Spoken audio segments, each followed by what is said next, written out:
Hello friend, welcome to my new mini blog. तो मुई तुमके चलो आमर गोटे स्पेशल जिनिस गोटे देखाबी आर सेटा होचे वर्षक थरे खेसी आर सेटा खाबाटा।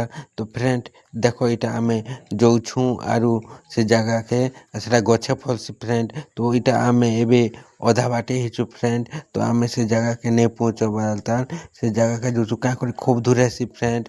तो इटा एबे देखो मुई तुमके देखौछे खजूर फ्रेंड। खजूर होचे से जिनिस खाबाटा आर खजूर होचे वर्षके थरे खेसी आर खूब मीठा लागसी। आर फ्रेंड देखो इटा आमे खजूर बेटुछु आर खजूर बेटी कर इटा घर के नेमु आरु खाइमु फ्रेंड। तो तुमको यदि मोर ब्लॉग पसंद लागला बेले लाइक शेयर कमेंट सब्सक्राइब करबाटा नहीं बोलबो। मिलमा आमे नेक्स्ट ब्लॉग ने फ्रेंड। तो फाइनाली देखो खजूर बेटा सरला आर देखो इटा जरी गोट के आमे खजूर बेटलु आर रखिछु। एबे मिलमा आमे